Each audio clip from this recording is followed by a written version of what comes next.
So people who don't have boundaries are very much like invasive species and are very difficult to deal with. But again, our ecosystem, the focus is all about you. So, you know, where are you like an invasive species? Where might have you unintentionally, unconsciously crossed into someone else's boundary and not known it? Except the experience was not was a bad experience because of it. Or you let someone into your boundary, you let someone into a personal space that was very uncomfortable for you. So just to notice things is to understand how we respond to them, how we feel about it, and to be very conscious of our sense of boundaries and how we set boundaries, can set boundaries, don't set boundaries is important psychologically. Technologically, of course, is a driver of change. Technology is changing almost every system that we can think of in our world faster than we can actually even keep up with it. But it's a beautiful word. Technology comes from the Greek technologia, and I love what the word means. It means a discourse on art, or the arts, or a craft, a technique. And for the Greeks, technologia, which was always held by the god Hephaestus. He was the underground god that was the god of the Vulcan. He created the most beautiful jewelry for the goddesses and the most beautiful, war instruments for the gods, the shields and the blades and the Zeus's thunderbolt even. So it's actually a beautiful word, and ecopsychology, it's interesting because my students are very into technology, and I encourage technology in the classroom as long as it's not invasive.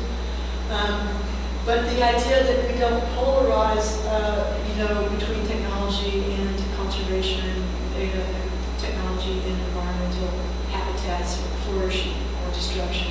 And that's a fine line that I'm hearing a lot of discussion on this Congress, as I'm sure you are. But again, ecopsychologically, what does that mean? Well, technology, interesting enough, I think can present opportunities. It can actually present some situations for diversity. It can present opportunities and hope, along with immense challenges and despair, depending on if there's access to it or not. When part of the world has all the access they want to technology, and the other part doesn't, then we get into a very difficult place for global communications, connectivity, and relationality. So technology, as it was suggested by earlier in the Greeks, is something that connects us or can disconnect us. And so to be aware of that is important. It's part of the discussion, a change motivator, a change factor. So wrapping this whole area up on change then, if change is inevitable and every system needs some type of change for it to flourish, for it to grow, for us humans to mature, it also means that some systems need to collapse, and that is a change as well. Some systems like gender or social inequality may need to collapse. I would advocate that they do need to collapse because they are unsustainable.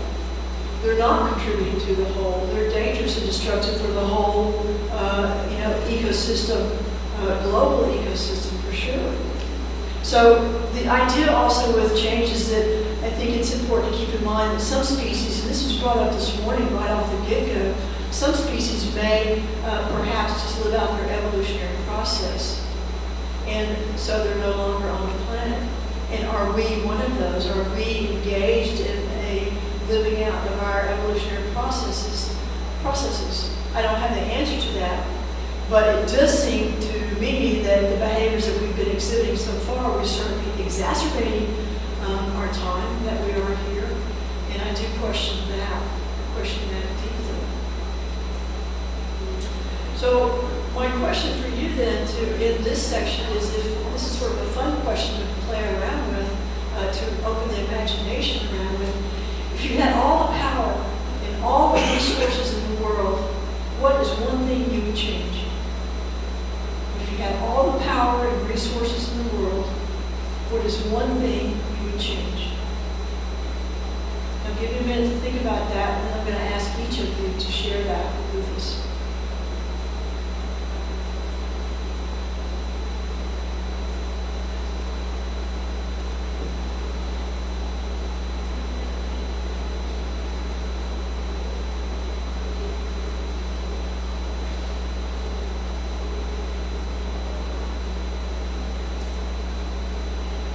Anybody want to start?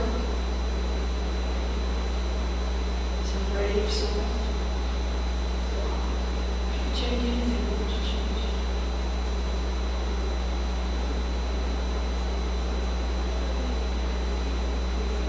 What do you?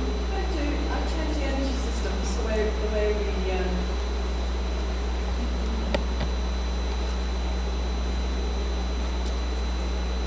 change in our energy systems. So probably to more decentralized, to more locally produced energies. Small is beautiful type thing, and moving out of fossil fuel as much as possible. Because I think that connects to climate change, which connects to threatened species, which connects to affecting what people grow for food and water distributions and so on. So that would be my first thing. I was tempted also to say changing the mindsets of conservationists about how they work. About how they work? Yeah. We're doing, you mean you're doing that in here today? I mean, every one of you that leave, there will be something in you that's changed.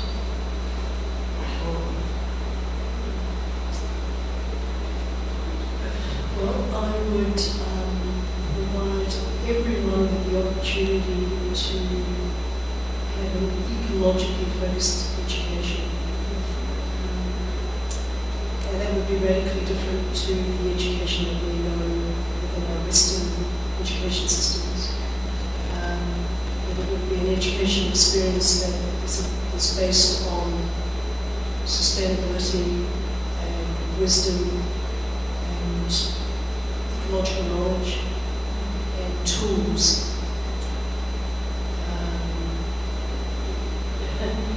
So I would start.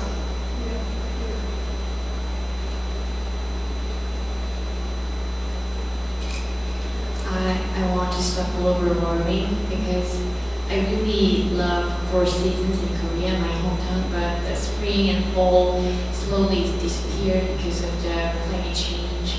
And I also save the people who live in the Maldives, sort of Pacific Island people, because they are in danger because of the level of the sea. So yeah, I want to stop the global warming.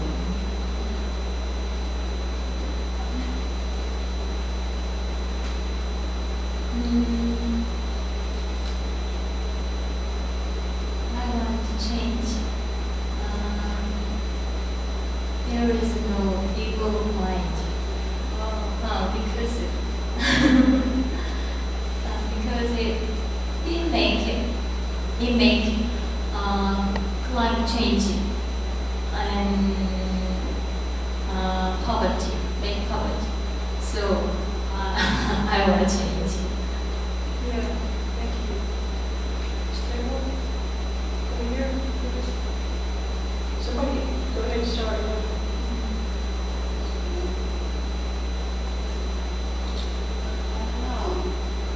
I don't know if I will change the history or what, but the kind of Western paradigm that separated people from this understanding of being part of only one universe. We are like a little universe, mirroring the big universe. And this kind of understanding has been our native people at some point has been destroyed. And they new paradigms start thinking on economics and separating human beings from them. So I think that's what I want to change. I think most people have answered how I would answer as well. I guess making people more ecologically conscious, allowing us to understand one another culturally, but I guess underlying all of that is opening up our hearts and feeling love and connectedness to one another and to the planet. And I think that, even though we might speak different languages and we may not even know people on the other side of the world, if we have true compassion for people who are suffering, that's when things will start to really shift and we'll be able to live within our limits, to live well, to be able to share my home is your home and our resources. Thank you.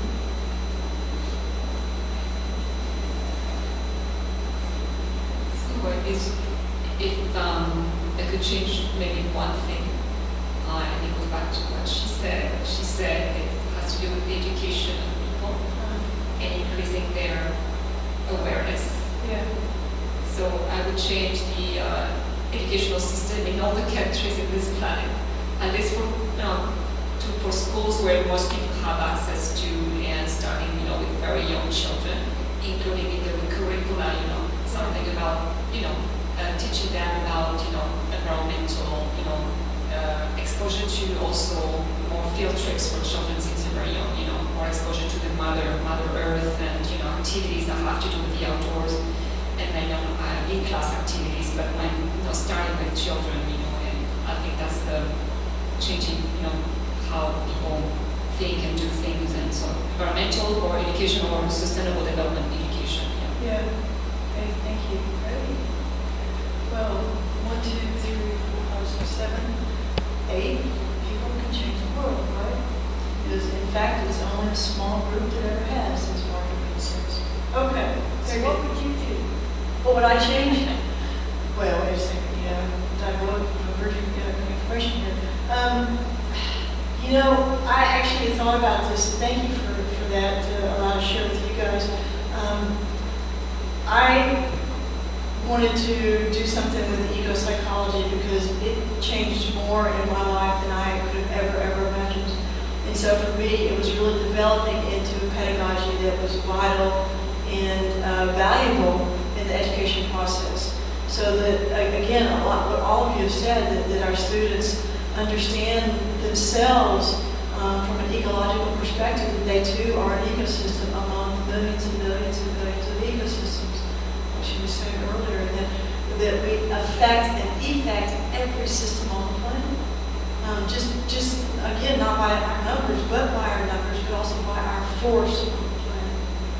So I decided a long time ago, what was I going to do with my life? What did I really, really want to do with my life? And maybe when you turn 45 or 50 or 55 or whatever, you start to think about those things. What is it you want to do with the rest of your life?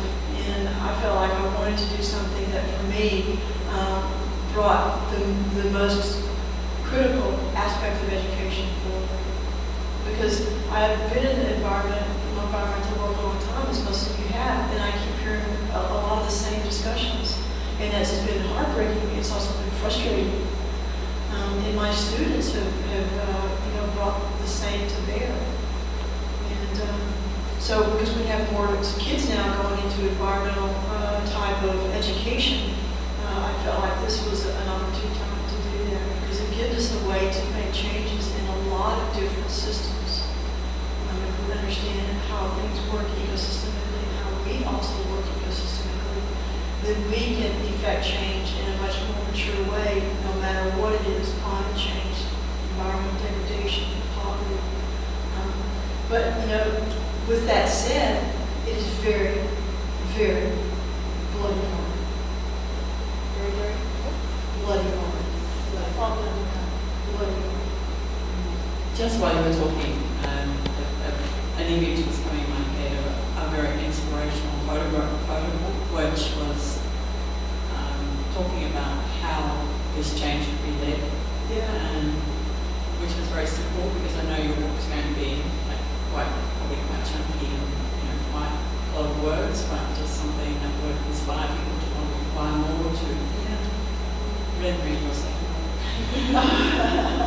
And maybe we can do that with CC. Oh, I'd love to, you bet.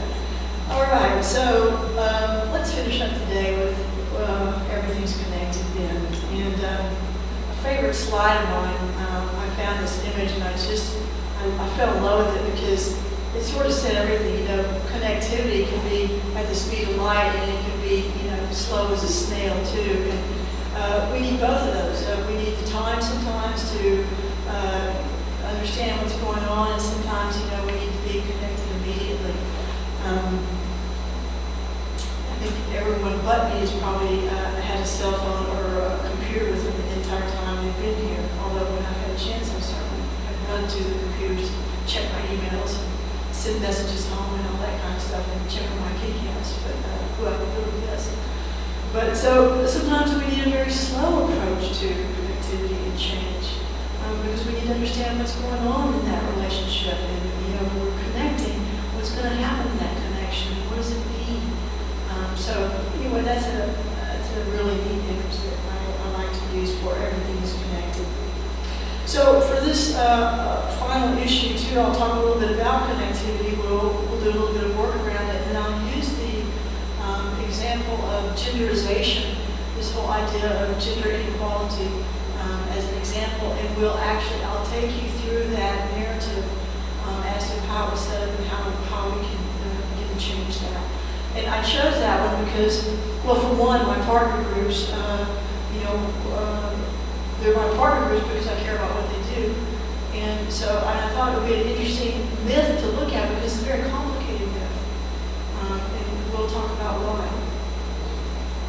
So if we were to take the idea or the issue of gender inequality from the beginning, we would break it down like we've been doing all day today. We would look at the entire phenomena and as an ecosystem, in its dynamics, its life history, and how it affects, you know, change, diversity, energy, waste. We would go through each of these and really explore it ecosystemically. So some of you asked me at the break, what about a tool? How do I apply this? This is a tool. This is, in other words, I'm giving you the beginnings of a manual. And you're ahead of me by thinking, and believe me, I'm writing as fast as I can. But you actually have tools today to begin to work with. And it would be so interesting to have you share with me your experiences of this if you choose to use it. If there is an issue, look at it ecosystemically, because everything is an ecosystem. You can go through the issue and look at what's going on energetically and ask every question you can imagine about, you know, the energy coming in and the energy going out, just as you would another study of an ecosystem. What's going on in diversity around this issue or in this organization, whatever it is that you're exploring?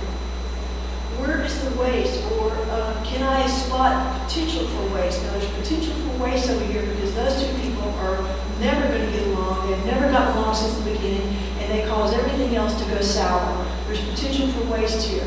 So you're going to be able to spot these things. Oh, but over here, you know, we've got a really strong partnership here. This is flourishing.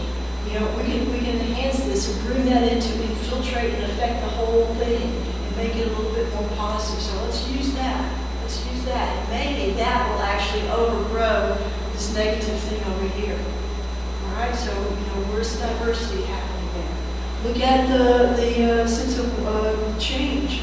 You know, where are change factors in the situation you're looking at, or if you're doing something with your organization? Where's the potential for positive change where every one in that organization flourishes, not just a particular group? That would be an exclusivity. So how do you make the whole company or organization flourish? The individuals as well. Now, when you do this, you can do, if you have a small organization, it's very interesting to do this with each of your organizational employees, because then they would actually be looking at their sense of energy, what's going on for them in their lives, and that means what's going on in their home life that they're bringing into their work life. What are the issues going on in their personal relationships that they're bringing into their work relationships? You know, this, again, everything is connected, so we can't say when we come through the job door, you know, the rest of the world stays outside. We bring everything with us like this snail on. We got it all on our back here. So you do have some tools to begin to work with, And I'm very accessible. I'm very quick to respond as well on my email. So if you have a question and you want to try to do this, and you're not sure, just say, hey, I'm working on this, and what do you think about that? And this is what I tried. I would really love to hear your feedback on this as well too. So because it's things I can share with my students, and it's things that make me reflect, what I'm missing in parts of my life. That's how we affect each other.